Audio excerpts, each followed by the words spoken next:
নমস্কার, বাংলা বার্তা থেকে বলছি Sanmoy Bandyopadhyay. Special intensive revision SIR যে কোনো মুহূর্তে এই পশ্চিমবঙ্গে হবে সারা ভারতবর্ষের একাধিক রাজ্যের সঙ্গে। কিন্তু এই ভারতবর্ষের এই অঞ্চলের পশ্চিমবঙ্গের উদ্বেগটা যে অনেকটা বেশি, তার ইঙ্গিত বেশ কিছু ক্ষেত্রে মিলেছে এবং মিলে চলেছে। এই মুহূর্তে দাঁড়িয়ে আমি আপনাদের কাছে একটা নির্দিষ্টভাবে তথ্য নিয়ে আসবো, যে তথ্যে দেখবেন যে এই রাজ্যের super speciality hospital RG Kar medical college hospital, তাঁর যিনি এমএসভিপি, যিনি হসপিটালের সুপার, তিনি প্রকাশ্যে অন ক্যামেরা কনফেস করেছেন যে তার ওপর কী প্রেশার আসছে। অর্থাৎ নতুন করে জন্ম সার্টিফিকেট, সেই জন্ম সার্টিফিকেটের বাবার নাম পরিবর্তন, মার নাম পরিবর্তন, তার ঠিকানা পরিবর্তন, তার নিজের নাম পরিবর্তন, এমনকি ধর্মটাকেও পরিবর্তন করে দেওয়ার জন্য তার নিরন্তর প্রেশার তার উপর আসছে এবং নির্দিষ্ট কতগুলো এরিয়া থেকে আসছে, সীমান্ত সংলগ্ন কতগুলো এলাকা থেকে আসছে। আর যিনি বলছেন তিনি কিন্তু সরকারি হসপিটালের সর্বোচ্চ পদে রয়েছে। আমি তার পরিচয় নিয়ে আসবো, কিন্তু কি বলেছেন এক দফা শুনুন। 5 to 60 ডেজের মধ্যে মানুষের মধ্যে এটা একটু বেশি সচেতনতা বেড়েছে, কারণ অনেকে দেখছি যারা 83, 84, 85-এ যাদের জন্ম, তারা এখন আসছে নতুন করে বার্থ সার্টিফিকেট করতে। নাম্বার 2 হচ্ছে নাম চেঞ্জ, নাম্বার 2 পদবি চেঞ্জ, নাম্বার 3 হচ্ছে বাবা মার নাম চেঞ্জ, এবং এটাও পাচ্ছি তার ধর্ম চেঞ্জ।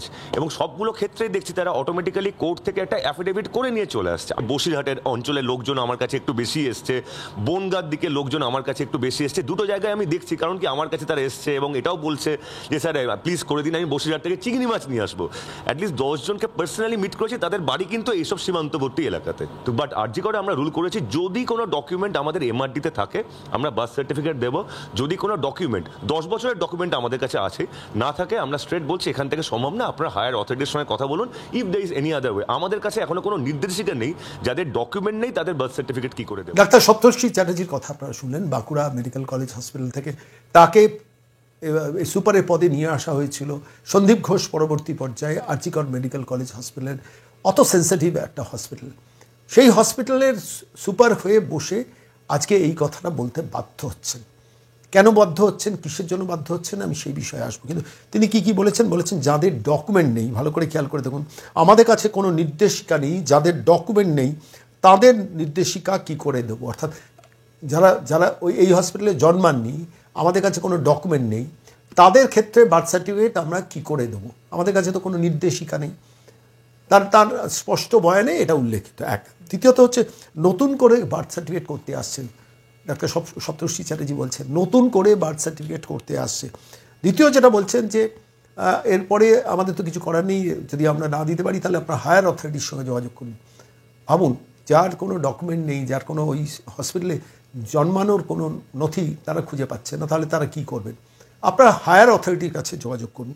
তারপরে বলছেন মানুষের সচেতনতা বাড়ছে 45 থেকে 60 দিনের মধ্যে, উইদিন 45 to 60 ডেজের মধ্যে এই সচেতনতা বেড়েছে।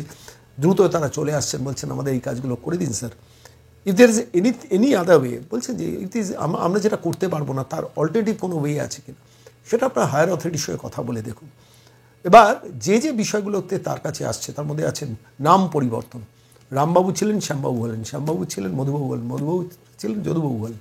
অর্থাৎ নামটাকে পরিবর্তন করার জন্য হসপিটালে যাচ্ছে। হসপিটালে তো একজন শিশু জন্মায়, সে যখন বড় হয়ে যায় সেখানকার একটা বার্থ সার্টিফিকেট থাকে। পরবর্তীকালে কি সেই হসপিটালের কাছে গিয়ে আমার নামটা পরিবর্তন করে দিতে হবে?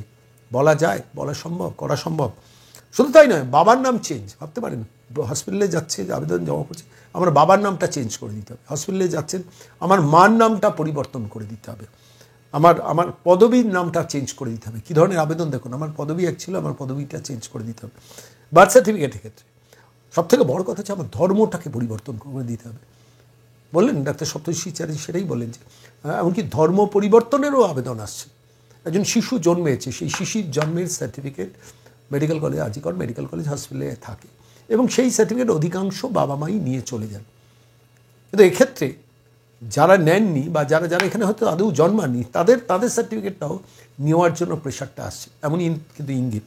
এবং সবথেকে বড় ইঙ্গিত হচ্ছে ধর্ম পরিবর্তন করার পর্যন্ত আবেদন জমা পড়ছে। কিসের ভিত্তিতে? একদম সরাসরি কোর্টে গিয়ে আমি অমুক ছিলাম, আমি তমুক হলাম, একটা এফিডেভিট, সেই এফিডেভিটের কপি নিয়ে এসে সরাসরি সরকারি হসপিটাল দেওয়া হচ্ছে এবং কি সুপারের কাছে গিয়ে পর্যন্ত আবেদন করা হচ্ছে। এবং সুপার পরিষ্কারভাবে বলছেন, আপনারা শুনেছেন, আমি আরেকবার শোনাবো, বলছেন যেটা মূলত ডিস্ট্রিক্টের সীমান্ত এলাকা সেই সব অঞ্চল থেকে আসছেন, বনগাঁ থেকে আসছেন, বসিরহাট থেকে আসছেন। স্যার আপনি করে দিন, বনগাঁ থেকে আসছি, বসিরহাট থেকে আসছি, স্যার আপনি করে দিন, আপনাকে ইলিশ খাওয়াবো, চিংড়ি মাছ খাওয়াবো, আপনাকে ইলিশ খাওয়াবো, আপনাকে চিংড়ি মাছ খাওয়াবো, আপনি এটা করে দিন। এই তথ্যের পর আর নতুন করে কিছু বলার অপেক্ষা রাখে। যে কথাটা আপনাদের শুনিয়েছিলেন doctor Saptarshi Chatterjee on camera বলেছেন, জি 24 ঘন্টার সাংবাদিক হয়েন, তার প্রশ্নের উত্তরে বলেছেন। আমার মনে হলো যে এই কথাগুলো বলে তিনি তো বিড়ম্বনায় ফেললেন এ রাজ্যের শাসক দলকে বা রাজ্যের মুখ্যমন্ত্রীকে, নোয়িং ইট ওয়েল যে তিনি আরও সংকটে তো পড়তে পারবেন, তিনি আরও সংকটে পড়বেনই। কারণ যখন কনফেস হচ্ছেন সত্যি বলা বারুণ যে সরকারে, সেই সরকারে দাঁড়িয়ে তিনি স্পষ্টভাবে যা ঘটছে সেটা বললেন।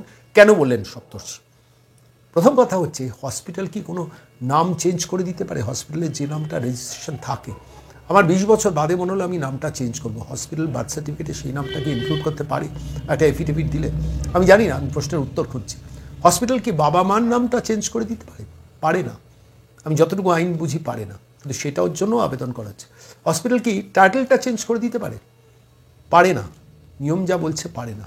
তাহলেও সেই আবেদনটা পড়ছে। এবং সবথেকে বড় কথা হচ্ছে, কোনো একটি নির্দিষ্ট ধর্মের মানুষ হিসেবে, সন্তান হিসেবে জন্মগ্রহণ করেছেন, এখন এসে বলছেন আমি অন্য ধর্মের মানে রিলিজিয়ান চেঞ্জটা পর্যন্ত আবেদন করছে। এবং পেছনে একটা কোর্টের এফিডেভিট, নোটারি এফিডেভিট করে নিয়ে আসছে। তারপরেও কি আদালত পারে? আমি বিশ্বাস করি না আদালত পারা সম্ভব নয়, মানে আদালত নয়, মাফ করবে, হসপিটাল কর্তৃপক্ষ কিন্তু কোনো কারণেই ক্ষেত্রেই কারুর নাম, কারুর বাবার নাম, কারুর মার নাম এইভাবে এই পদ্ধতিতে পরিবর্তন করতে পারে না। যদি কোনো হসপিটাল কর্তৃপক্ষ করে, সেটা যদি আইডেন্টিফাইড হয়, যিনি করেছেন তার কপালে কিন্তু লিগ্যাল প্রসিডিংস হওয়ার সম্ভাবনা আছে। প্র্যাকটিক্যালি আমি এই সমস্ত ঘটনাটা দেখতে গিয়ে ভাবছিলাম যে ডাক্তার সপ্তর্ষি চ্যাটার্জি নামডাক হলো একজন ডাক্তার মানুষ, খুব ফ্ল্যামবয়েন্ট মানুষ, কথাবার্তা খুব স্টাইলে বলেন, এবং খুব ক্রাইসিসের মুমেন্টে সন্দীপ ঘোষ চলে যাওয়ার পর এই হসপিটালের সুপার হিসেবে তিনি নিয়ে এসছেন। এবং রাজ্যের স্বাস্থ্য দপ্তর, নারায়ণ স্বরূপ নিগম, মমতা বন্দ্যোপাধ্যায় খুব কনফিডেন্সের লোক, সেই মানুষটা কীভাবে এইভাবে হাড়ি ভেঙে বলে দিলেন যে আমার ওপর 50-60টা করে প্রায় প্রতিদিন আবেদন আসছে, নাম, ঠিকানা, বাবার নাম, মার নাম, ধর্ম পরিবর্তন করার আবেদন, এবং that to from the district, মানে লাগোয়া, অর্থাৎ সীমান্ত লাগোয়া ডিস্ট্রিক্টের অঞ্চল থেকে আসছে, বনগাঁ থেকে আসছে, বসিরহাট থেকে আসছে। এবং সেখানে বলতে গিয়ে তিনি বলছেন আক্ষেপ করে, আমাদের কাছে কোনো নির্দেশিকা নেই, যাদের ডকুমেন্ট নেই তাদের নির্দেশিকা কিভাবে দেব? If there is any way out, অর্থাৎ তাকেও ভাবাচ্ছে একটা বিকল্প পথ খোঁজাতে হবে, কেন সামনে এসআইআর। ঠিক এই সামগ্রিক পরিস্থিতিতে দাঁড়িয়ে কি করে এই ডাক্তার সপ্তর্ষি চ্যাটার্জিরা এই প্রকাশ্যে এই বিবৃতিটা দিলেন, এটা আমাকে ভাবিয়েছে। যে তিনি তো এটা জানেন যে এই প্রকাশ্যে এই বিবৃতিটা সম্প্রচারিত হবে এবং এটা নির্বাচন কমিশন পর্যন্ত যাবে। আমি নির্বাচন কমিশনের কাছে ঘটনাক্রমে গতকাল সন্ধ্যেবেলা এই বাইট জি 24 ঘন্টায় সম্প্রচারিত হয়েছে, এই বাইটটা আমি সরাসরি মেল করে জাতীয় নির্বাচন কমিশনের দপ্তরে পাঠিয়ে দিয়েছি। আমার মনে হচ্ছে একজন নাগরিক হিসেবে এটা দেওয়া দরকার। না, একজন হসপিটাল, সুপার স্পেশালিটি হসপিটালের যিনি সুপার, তিনি যখন অন এয়ার ক্যামেরাতে এই ঘটনাটা বলছেন, তার মানে তাঁর অসহায়তাটাও জাতীয় নির্বাচন কমিশনের জ্ঞানেশ কুমারের দপ্তরে জানা উচিত। আপনারা যখন এই প্রতিবেদন দেখছেন ততক্ষণ দিনে এই রিপোর্টটা পৌঁছে গেছে জাতীয় নির্বাচন কমিশন। এবং আপনাদের কাছেও বলছি, আপনাদের এই ধরনের অভিজ্ঞতা যদি কারোর হয়, কোনো হসপিটাল কর্তৃপক্ষ, কোনো পঞ্চায়েত, জেলা পরিষদ, গ্রাম পঞ্চায়েত, পুরসভায় আমাদের দপ্তরে পাঠাবেন। আমরা অন্তত তথ্যগুলো জাতীয় নির্বাচন কমিশনকে নিয়ম করে পাঠিয়ে দেবো। আমি আজকের এই প্রতিবেদন শেষ করব একটা কথা বলি, সপ্তর্ষি চ্যাটার্জি, তাকে আমি ধন্যবাদ জানাবো। তিনি একটি হসপিটালের সুপার হয়েও অন্তত মুখ খুলে সত্যি কথাটা বলেছেন, যেটা বলার ক্ষমতা অনেকে রাখেন না। আমার খালি মনে হচ্ছিল যে সপ্তর্ষিবাবু মুখ খুললেন কেন, কী কারণে? মুখ খোলার একটা বড় কারণ হচ্ছে, কোনো একটা জায়গায় তিনি বুঝতে পাচ্ছেন যে তাঁর ওপর যে প্রেশারটা উপর থেকে আসছে, সেই প্রেশারটা কমব্যাট করতে গেলে প্রকাশ্যে এসে মানুষের কাছে বলা দরকার যে আমার ওপর এই চাপগুলো আসছে।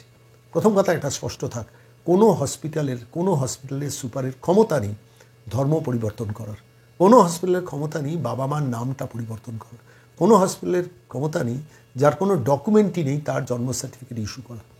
ইনস্পাইট অফ দ্যাট, তার উপর যদি প্রেশার থাকে, পলিটিক্যাল প্রেশার থাকে, জোর করে করিয়ে নেওয়ার চেষ্টা থাকে, তাহলে দিনের শেষে তো সেই মানুষটি বিপদে পড়বেন, ডাক্তার সপ্তর্ষি চ্যাটার্জি তো বিপদে পড়বেন। ফলত তিনি প্রকাশ্যে পুরো বিষয়টা নিয়ে এসে আলটিমেটলি যে জায়গাটা করলেন সেটা হচ্ছে নিজেকে একটু সেভ করলেন। হয়তো মমতা বিরাগ ভাজন হবেন, নারায়ণ স্বরূপ নিগমের বিরাগ ভাজন হবেন, কিন্তু দিনের শেষে তিনি কিন্তু নিজে কিছুটা প্রোটেক্টেড হলেন যে আমার উপর এই প্রেশার আসছে, আমি এই স্টান্স নিয়েছি, এবার let the higher authority decide যে হসপিটালে যদি কেউ না জন্মে থাকে তার বার্থ সার্টিফিকেট আমি কীভাবে দেব, অন্য কোনো ওয়ে আউট আছে কিনা। হায়ার অথরিটি ভাবুক। পরিষ্কার কোর্টের বলটা ফেলে দিলেন স্বাস্থ্য দফতরের ওপর। এবার স্বাস্থ্য দফতর যদি কোনো অন্যায় নির্দেশ দেয়, সেখানেই পরীক্ষা হচ্ছে ডাক্তার সপ্তর্ষি চ্যাটার্জি যে সেই নির্দেশ মান্যতা দেবেন কি না। যদি সেটা বেআইনি হয়, যদি নির্বাচন কমিশনের আচারে বেআইনি হয়, নির্দেশ নামার ক্ষেত্রে বিরোধিতা হয়, তাহলে কিন্তু আরও সংকট বাড়বে ডাক্তার সপ্তর্ষি চ্যাটার্জিদের। কারণ এখন সব খুল্লা হচ্ছে, প্রকাশ্যে এসে যাচ্ছে সমস্ত তথ্য। আমি আজকের বাংলার বার্তার এই প্রতিবেদন শেষ করার সময় আমি প্রত্যেকটি মানুষকে বলবো, স্পেশাল ইন্টেন্সিভ রিভিশনের কাজ প্র্যাকটিক্যালি শুরু হয়ে গেছে। অফিসিয়ালি শুরু একটু দেরিতে হবে, কিন্তু বিএলও অ্যাপয়েন্টমেন্ট, টিআরও অ্যাপয়েন্টমেন্ট, এইআরও অ্যাপয়েন্টমেন্ট, এবং তারা কীভাবে কোন পদ্ধতিতে কাজ এগোচ্ছে, যেখানে কোনো বেআইনি কোনো কাজ আছে কিনা, অনুগ্রহ করে আমাদের দপ্তরে একটু মেল করে কিংবা হোয়াটসঅ্যাপ করে পাঠিয়ে দেবেন।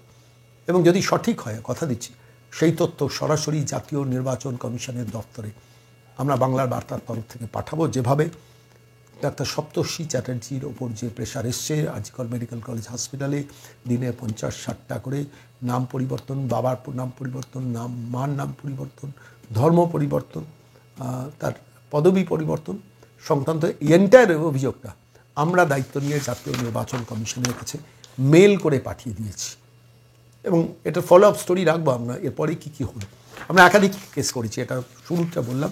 আমরা একাধিক ক্ষেত্রে জাতীয় নির্বাচন কমিশনকে তথ্য পেলেই সমস্ত তথ্য ডকুমেন্টেড করে, সাপোর্টিভ ডকুমেন্ট অ্যাটাচ করে তাদের দপ্তরে পাঠিয়ে দিচ্ছেন, এবং তার প্রত্যেকটি আমাদের করেসপন্ডেন্সের উত্তর দিচ্ছেন, মেলের উত্তর দিচ্ছেন, ক্ল্যারিফিকেশন চাইছেন।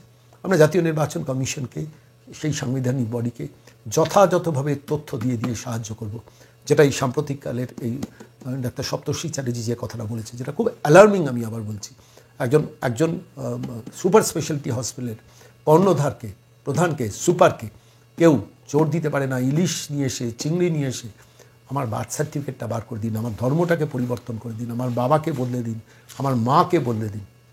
আর এই কাজটা যদি কোনো কারণে ওই নির্দিষ্ট হসপিটালের কোনো ব্যক্তি কোনো সুযোগ সুবিধে নিয়ে করেন, তাহলে স্বাভাবিকভাবে সেটাও কিন্তু জাতীয় নির্বাচন কমিশনের রিপোর্টেড হবে, এবং তারপর স্ট্রিক্টেস্ট অ্যাকশন কিন্তু তার বিরুদ্ধে নামবে।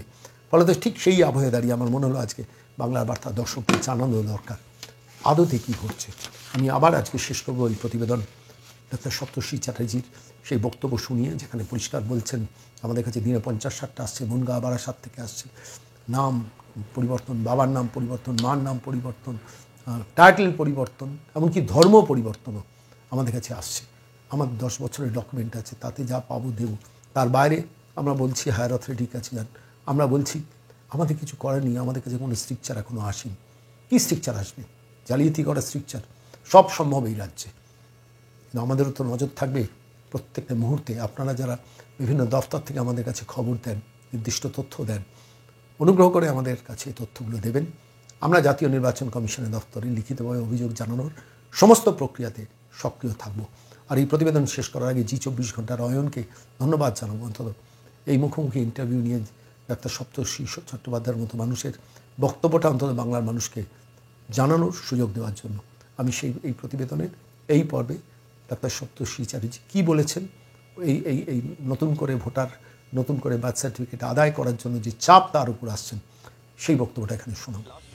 45 to 60 ডেজের মধ্যে মানুষের মধ্যে এটা একটু বেশি সচেতনতা বেড়েছে। কারণ অনেকে দেখছি যারা 83, 84, 85-এ যাদের জন্ম, তারা এখন আসছে নতুন করে বার্থ সার্টিফিকেট করতে। নাম্বার 2 হচ্ছে নাম চেঞ্জ, নাম্বার 2 পদবি চেঞ্জ, নাম্বার 3 হচ্ছে বাবা মার নাম চেঞ্জ, এবং এটাও পাচ্ছি তার ধর্ম চেঞ্জ। এবং সবগুলো ক্ষেত্রেই দেখছি তারা অটোমেটিক্যালি কোর্ট থেকে একটা অ্যাফিডেভিট করে নিয়ে চলে আসছে। বসিরহাটের অঞ্চলের লোকজন আমার কাছে একটু বেশি এসছে, বনগাঁর দিকে লোকজন আমার কাছে একটু বেশি এসছে। দুটো জায়গায় আমি দেখছি, কারণ কি আমার কাছে তারা এসছে এবং এটাও বলছে যে স্যার প্লিজ করে দিন, আমি বসিরহাট থেকে চিংড়ি মাছ নিয়ে আসবো। অ্যাটলিস্ট 10 জনকে পার্সোনালি মিট করেছি, তাদের বাড়ি কিন্তু এইসব সীমান্তবর্তী এলাকাতে। তো বাট আরজি করে আমরা রুল করেছি, যদি কোনো ডকুমেন্ট আমাদের এমআরডিতে থাকে আমরা বার্থ সার্টিফিকেট দেবো। যদি কোনো ডকুমেন্ট 10 বছরের ডকুমেন্ট আমাদের কাছে আছে, না থাকে আমরা স্ট্রেট বলছি এখান থেকে সম্ভব না, আপনারা হায়ার অথরিটির সঙ্গে কথা বলুন। If there is any other way, আমাদের কাছে এখনো কোনো নির্দেশিকা নেই যাদের ডকুমেন্ট নেই তাদের বার্থ সার্টিফিকেট কী করে দেবো।